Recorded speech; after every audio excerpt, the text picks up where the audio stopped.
In a world where controversy sells, Andrew Tate and Jake Paul are walking gold mines.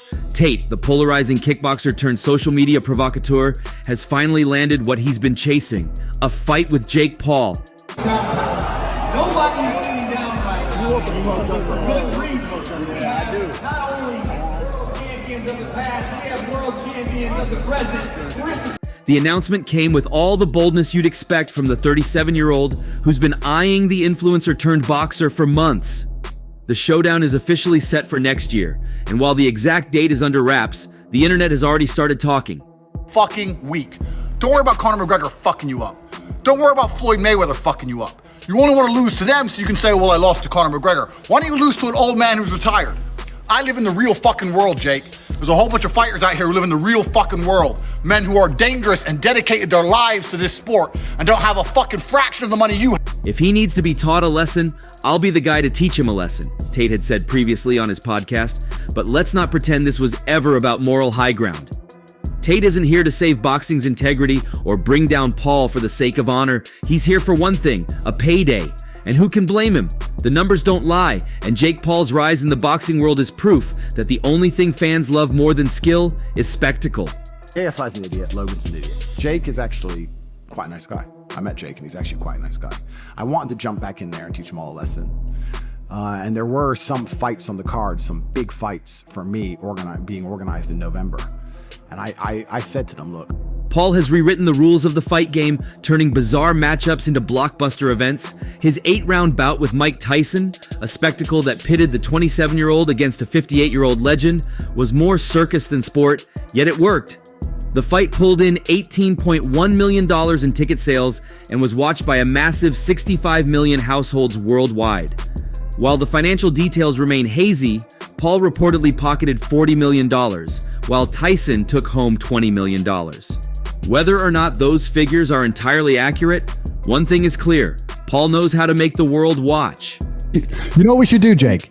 While you're next training, I know you're only 18 days away from a fight, but next time you're training and you want some sparring, fly to Romania and we'll spar and we'll film it and we'll decide if we want to release it or not afterwards. But I have no problem. We could have a sparring match anytime. That's easy, right? Let's do it, guys. I'm down for that, but we can't release it for free. That's like, it's like giving the people what they want for nothing. That's kind of crazy. Tate, for all his bluster, respects the hustle. Jake's an okay guy. He's putting boxing on the map, Tate admitted. Nobody should give a S about watching a 60-year-old fight a 27-year-old, but Jake can make them care. And that's the secret sauce. Paul isn't just a fighter. He's an entertainer who understands how to sell a narrative. That's exactly what Tate is banking on. When I made the video, I really disliked Jake Paul. Now, I don't dislike him. I understand him. I want to make something clear. I would still kick the living fuck out of Jake Paul. I'm not some washed up UFC fighter. I'm not smaller than him. I would beat the living shit out of him. And if he wants to fight, I'll fight him any day of the week and I'll fucking wreck him, and he knows that. However, I do understand what he's doing. I understand that he is very, very smart, even with his marketing angle. I'm just a YouTuber. You're not just a YouTuber. You're a full-grown man with the best coaches in the world who's dedicated his life to learning how to box for years. You know how to box. You're not a complete amateur. You know how to box very well. 3, 4, 5 years of training combat sports. You can box. The guy's not a jackass. The fight announcement might feel sudden, but insiders say negotiations between the two camps have been in the works for months. Tate himself hinted at the possibility, saying, "We'll see what happens in the future. It's possible because nothing's no, nothing's yes." Now it's all yes. Next year, the ring will become a stage for two of the most polarizing figures in modern media to settle their egos and rake in a mountain of cash.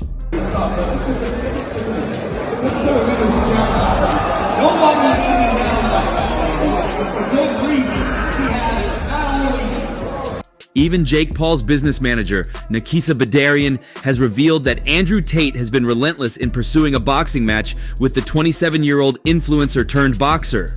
Fresh off the back of Paul's heavily scrutinized win over Mike Tyson, Tate has made it clear through text messages that he wants the fight to happen. And while the matchup is technically confirmed for next year, there are doubts in the air about whether it will actually materialize. But let's say he would call you to fight. Would you take it? Yeah, I mean, Jake and I actually talk. He's an all right guy. There was a time we were talking about fighting each other, and I think if this arrest didn't happen, it probably would have come to fruition. We'll see what happens in the future. We'll see. Perhaps. It's possible.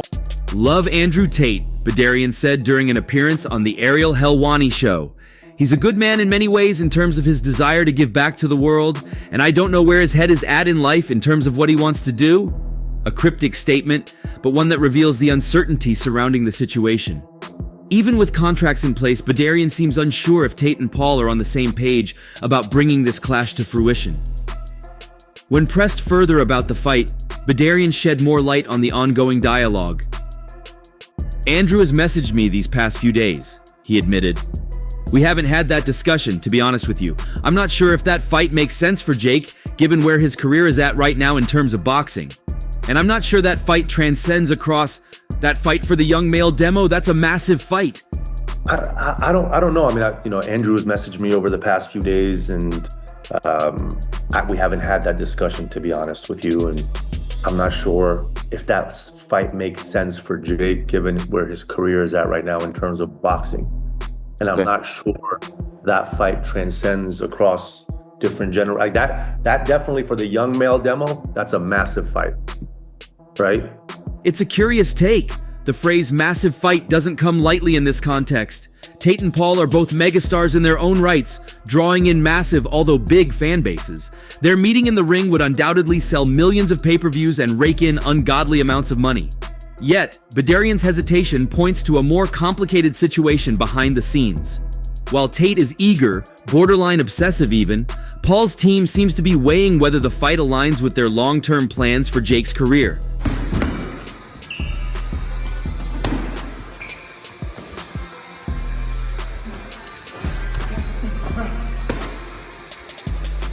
There's no denying Jake Paul's place in the boxing landscape right now. Whether fans love him, hate him, or merely watch to see him lose, Paul has created a unique niche where every fight becomes an event. However, Paul's career has always been as much about strategy as spectacle. Every opponent, from washed-up legends to MMA crossovers, has been carefully chosen to maximize attention and financial reward while minimizing career risk. Tate, with his controversial reputation and unproven track record in professional boxing, might not fit into that playbook as neatly as he'd like. The uncertainty deepens when factoring in Paul's apparent interest in diversifying his career. In a recent conversation on Impulsive, the podcast hosted by his brother Logan Paul, Jake expressed an openness to exploring professional wrestling.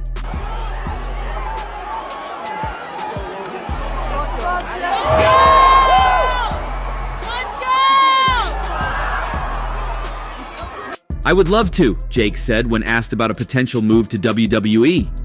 I would want to be like your Paul Heyman. I wouldn't want to wrestle as much. I can do some, but I would want to be your sidekick businessman or some S. Logan, already a WWE star, didn't miss a beat. I'm gonna go for it, Logan replied. Perhaps if you retire, you become world champion, then you retire and I'm still wrestling, you can be like my manager who also has a mean right hand. It's an interesting wrinkle in the Jake Paul narrative. While he continues to ride the high of his Tyson win, there's a growing sense that he might be looking for his next big pivot rather than doubling down on his boxing career. Tate, relentless as he is, might not have fully grasped that Paul's ambitions could soon extend beyond the ring. Having some fun at Ricochet's expense. Disrespect out of the gate, and Ricochet answers. For Tate, this obsession with fighting Jake Paul might be about more than just money. As a man constantly embroiled in controversy, from his brash online persona to his ongoing legal battles in Romania, Tate seems to view this fight as a way to assert his dominance on a global stage. His pursuit of Paul is relentless, almost desperate, and while that level of determination could translate to a riveting pre-fight buildup, it also raises questions about what Tate truly hopes to gain from the spectacle. And yet, despite Tate's persistence and the initial announcement that the fight is happening next year, Badarian's comments suggest that Jake Paul might not be as invested as everyone thinks. Badarian's emphasis on spending time with Jake and Andrew to determine whether the fight is worth pursuing hints at hesitation on Paul's side. I'm going through life. I'm trying to live peaceful now. I've got Fed agents in my house. Matrix is after me. I'm just trying to live peaceful. But of course, I have absolute faith in myself and my brother, and I know. Whether that hesitation comes from concerns about Tate's public image, doubts about his drawing power, or simply a lack of interest in the matchup, it's enough to put the entire event in jeopardy. Adding to the murkiness, Mike Tyson, who recently fought Paul, has sent mixed signals about his future in the sport. While initially open to another fight, possibly with Logan Paul, Tyson later suggested on social media that his fight with Jake was his last. If Tyson's exit from the ring casts a shadow over his draw as a former opponent, it could also impact the momentum Jake's camp hoped to carry into the next big fight. For now, the text messages keep flying, and Andrew Tate isn't resting until he gets what he wants. Whether Jake Paul wants the same thing, however, remains a question that no amount of contracts, press statements, or public speculation has fully answered. Would you fight Mike Tyson? Again, no, because he's now old. And I would be an absolutely tragic shame to knock out an old version of his prime self. That doesn't feel fair. However, Andrew Tate's relentless push for a fight with Jake Paul might have just taken an intriguing twist, as even Tate's former sponsor is questioning whether the controversial personality still holds the star power he once did.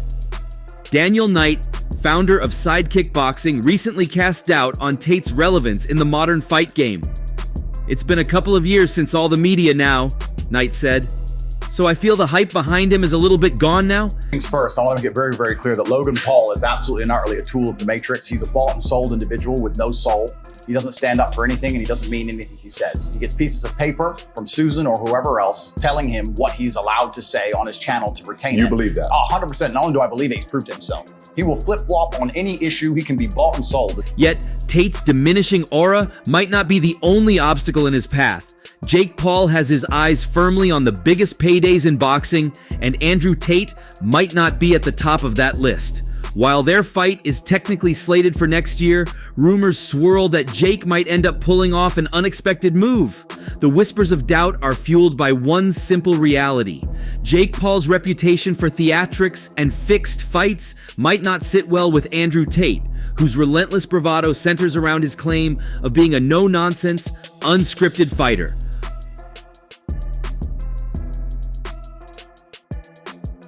Paul's business savvy has always been his defining trait. From YouTube stunts to million-dollar prize fights, the Ohio-born entertainer has a knack for turning spectacle into dollars. But choosing opponents has been more about strategy than spontaneity. Every fighter Paul has faced, whether aging legends or MMA crossovers, has been carefully curated to keep him in the spotlight while minimizing risk. Andrew Tate, however, is an unpredictable wildcard. If Tate truly refuses to entertain the idea of a prearranged outcome, the matchup could go from a lucrative opportunity to a logistical nightmare for Paul's camp. I don't care about that guy. Yeah, he needs to go to rehab. I want Nate in MMA. I want more professional boxers, and I want Canelo. Tate, for his part, has remained vocal about his disdain for anything staged. With his no-holds-barred public persona and a chip on his shoulder, he's the kind of fighter who thrives on proving doubters wrong.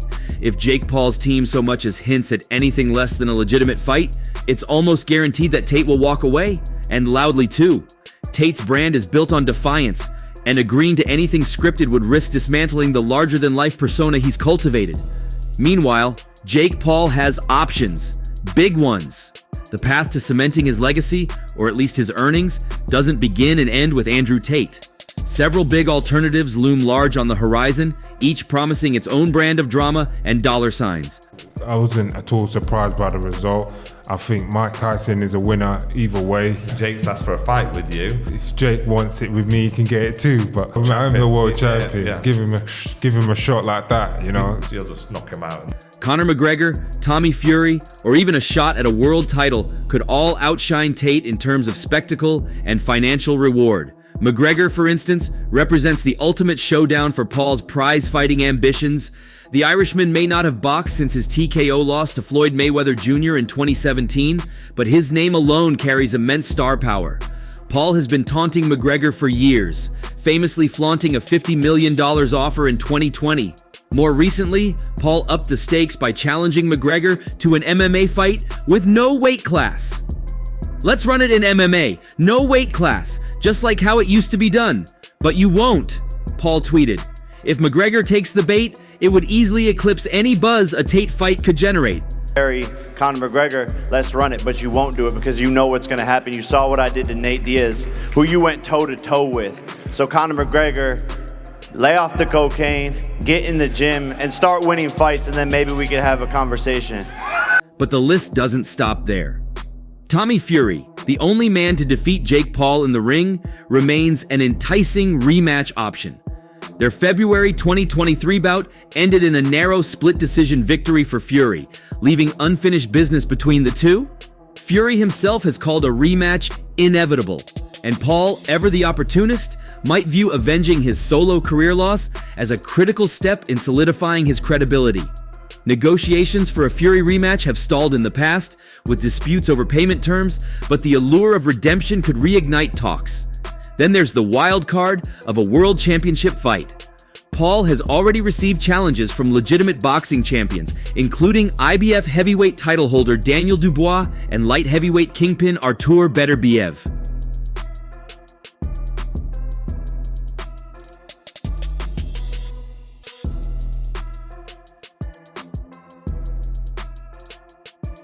Dubois, who recently floored Anthony Joshua, boldly called out Paul via Instagram, writing, "Let's get it on." While Paul dismissed Dubois with a quip about getting in line, it's clear that his growing influence is forcing even top-tier fighters to take notice. Whether Paul is willing to step up to that level, however, remains to be seen. In comparison, Andrew Tate's drawing power starts to look modest. Knight's skepticism about Tate's fading relevance only underscores the challenge he faces in competing with Paul's other, potentially more lucrative options. Jake has eyes on the money, Knight added, a sentiment that seems to capture the core of the debate. For Paul, Tate's brash personality and controversial reputation might not translate into the kind of payday that a McGregor bout or a Fury rematch could promise. Is Jake Paul a boxer? 100%. I'll give credit where credit's due. The man was game, he took some good shots. And at the end of the day, I'm sure we can do it again in the future, but you'll see a different fight. Well, it sounds like he wants to do it again. As soon as the fight finished, he got on the mic, says he wants to do it again. I guess that's a good thing, right? 100%, because I believe next time I get the stoppage. But the real sticking point lies in the nature of the fight itself. Jake Paul has built his empire on spectacle, and whispers of prearranged outcomes have long shadowed his career. For someone like Andrew Tate, who thrives on authenticity, at least in his self-styled narrative, such an arrangement would be unacceptable. And Paul, for all his business acumen, knows that a real, unscripted fight with Tate could expose him in ways no fixed fight ever could. Tate might not be the polished, proven boxer that Paul has faced in the past, but he's unpredictable, raw, and dangerous. Qualities that could make him Paul's toughest challenge yet.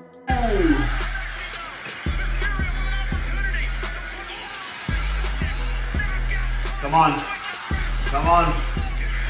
U.S. champion! But what makes the possibility of this fight even more shaky is the fact before all this, Andrew Tate had poured cold water on the hype surrounding his potential fight with Jake Paul, suggesting that the match might not happen anytime soon. During a live stream with influencer Aiden Ross, Tate candidly admitted, "I don't think me and Jake Paul are going to fight. There's a lot of negotiations behind the scenes. It's not a simple process." Those words alone added fuel to the growing speculation that this much-anticipated showdown might not materialize. Tate's explanation of the long process behind fight negotiations reveals a deeper layer of the boxing spectacle, one where egos, money, and logistics collide. That's delusion. That's delusion. I'm sorry. Look, Andrew, fighter, legitimate, badass motherfucker, strong mentality.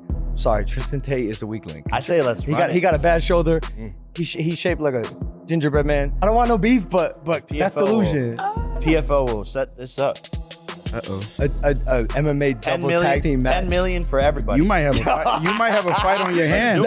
While millions of fans eagerly await any announcement, Tate himself seems lukewarm on the idea, especially after admitting that he has a degree of respect for Jake Paul.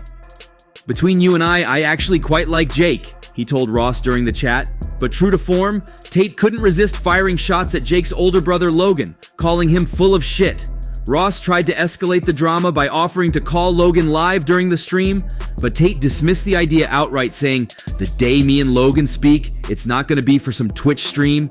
Tate's disdain for Logan is well documented, with years of mutual trash talk fueling their building rivalry. However, it's becoming increasingly clear that Tate's relationship with Jake is more complex, part grudging respect, part competitive edge.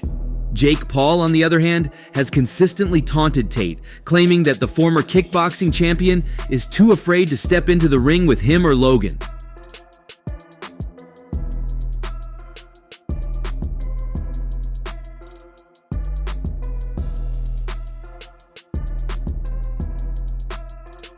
Jake previously dismissed Tate as someone who wouldn't risk his alpha male reputation by losing in a high-profile fight. For Tate, whose entire brand revolves around dominance and self-assuredness, a loss could indeed prove catastrophic. And this, perhaps more than any logistical issue, might be the unspoken reason why Tate is hedging his bets. The negotiations between Paul and Tate also highlight a clash of priorities.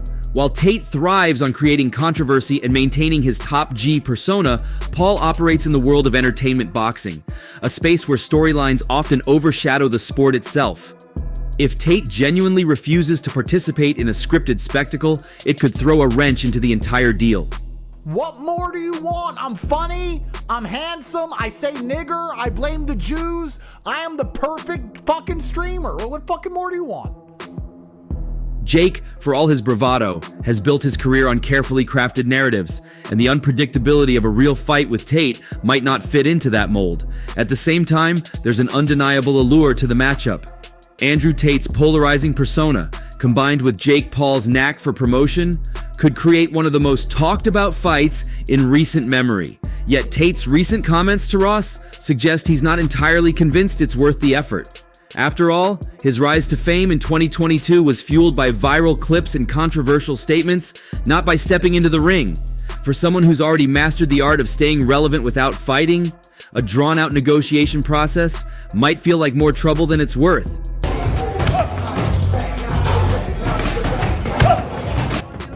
And for Jake Paul, the risk of taking on a fighter like Tate, who might insist on an unscripted fight, is a gamble he might not be ready to take.